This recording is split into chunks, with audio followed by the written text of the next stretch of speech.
ওম নম ভগবতে বাসুদেবায় নম। রাধে রাধে।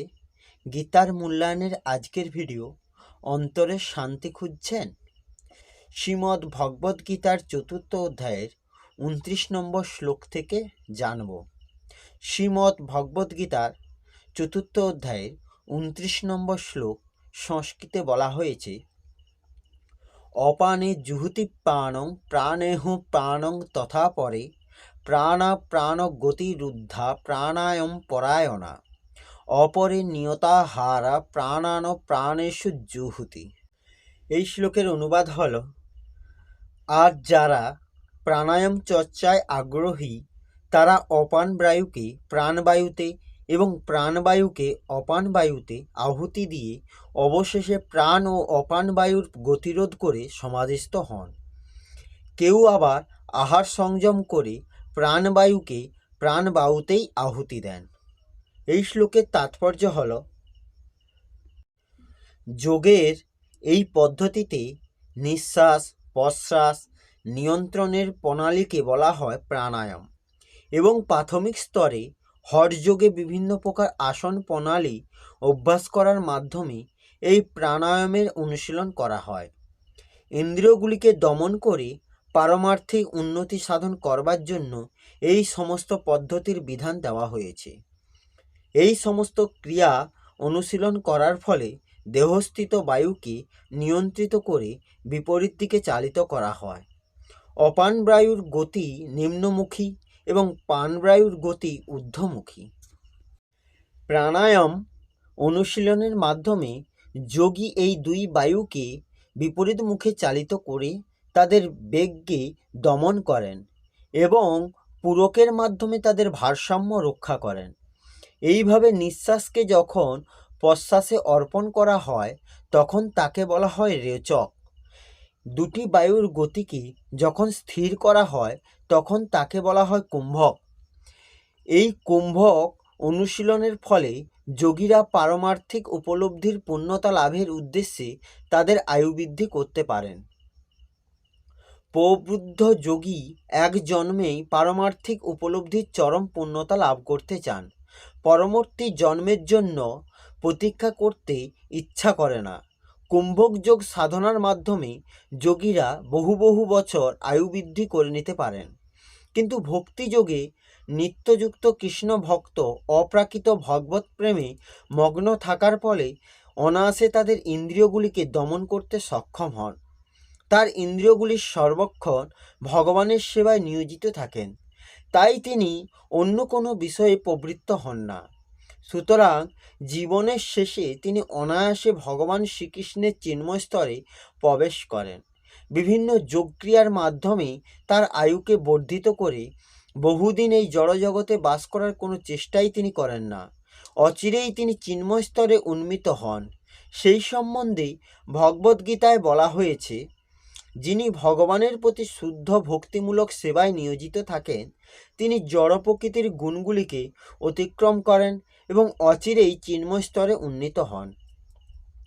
ব্রহ্মভূত স্তর থেকেই কৃষ্ণ ভাবামৃতের শুরু হয় এবং কৃষ্ণ ভাবনায় ভাবিত মহাত্মা সর্বদাই অপ্রাকৃত স্তরে অধিষ্ঠিত হয়ে থাকেন। এই স্তর থেকে তিনি কখনোই পতিত হন না এবং অন্তকালে অচিরেই তিনি ভগবানের চিন্ময়ধামে নিত্যলীলায় প্রবিষ্ট হন। কৃষ্ণপ্রসাদ গ্রহণ করেন বলে তিনি সর্বদাই অল্পাহারী। অল্পাহারের ফলে ইন্দ্রিয় সর্বদাই সংযত থাকে, আর ইন্দ্রিয়গুলিকে সংযত না করতে পারলে কোনো মতেই জড়জগতের বন্ধন থেকে মুক্ত হওয়া সম্ভব নয়।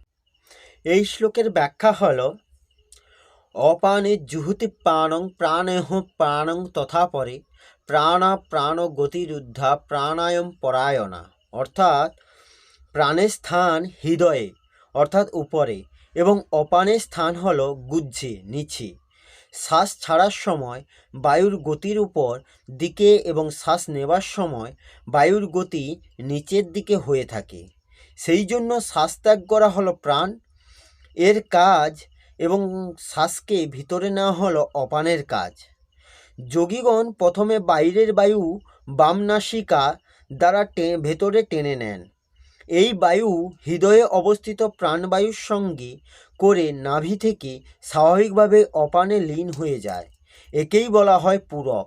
এরপর প্রাণবায়ু এবং অপানবায়ু দুইয়েরই গতি রুদ্ধ করা হয়। তখন শ্বাস বাইরেও যায় না এবং ভিতরেও আসে না। একে বলা হয় কুম্ভক। যোগীগণ এরপরে ভেতরের বায়ুকে দক্ষিণ নাসিকা সূর্যনাড়ি দিয়ে বার করেন। সেই বায়ু স্বাভাবিকভাবে প্রাণবায়ু এবং তার সঙ্গে সঙ্গে অপানবায়ুকে নিয়ে বেরিয়ে যায়। এটি হলো প্রাণবায়ুতে অপানবায়ুর হোম অর্থাৎ আহুতি করা। একে বলা হয় রেচক। 4 বার ভগবত নামে পূরক, 16 বার ভগবত নামে কুম্ভক এবং 8 বার ভগবত নামে রেচক করা হয়। এইভাবে যোগীগণ প্রথমে চন্দ্রনাড়ির দ্বারা পূরক, পরে কুম্ভক এবং তারপরে সূর্যনাড়ির দ্বারা রেচক করে থাকেন। এরপর আবার সূর্যনাড়ির দ্বারা পূরক, পরে কুম্ভক এবং তারপরে চন্দ্রনাড়িতে রেচক করে থাকেন। এইভাবে বারংবার পূরক, কুম্ভক, রেচক করাই হলো প্রাণায়ামরূপ যজ্ঞ করা। পরমাত্মা প্রাপ্তির উদ্দেশ্যে নিষ্কামভাবে প্রাণায়াম পরায়ণা হলে সমস্ত পাপ নাশ হয়। অপরে নিয়তাহারা প্রাণান প্রাণেষু জুহুতি, অর্থাৎ নিয়মিতভাবে আহার বিহার করেন যে সাধকগণ, তারাই প্রাণকে প্রাণে আহুতি দিতে পারেন। অধিক ভোজনকারী বা খুব কম ভোজনকারী অথবা উপবাসকারীগণ এই প্রাণায়াম করতে পারেন না। প্রাণকে প্রাণে আহুতি দেওয়ার অর্থ হলো প্রাণকে প্রাণে এবং অপানকে অপানে আহুতি দেওয়া, অর্থাৎ প্রাণ এবং অপানকে নিজ নিজ স্থানে রুদ্ধ করা। শ্বাস ছাড়াও নয় এবং শ্বাস গ্রহণ করাও নয়। একে স্তম্ভভিত্তি প্রাণায়ামও বলা হয়। এই প্রাণায়াম অভ্যাস করলে স্বাভাবিকভাবে বৃত্তিগুলি শান্ত হয়ে যায় এবং পাপ নাশ হয়।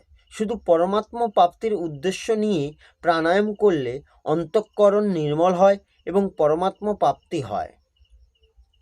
এই হল শ্রীমদ্ ভগবদ্গীতার 4th অধ্যায়ে জ্ঞানযোগের 29 নম্বর শ্লোকের অনুবাদ সহ ব্যাখ্যা। আসবো পরের ভিডিওতে। রাধে রাধে। জয় শ্রীকৃষ্ণ। জয় গীতা।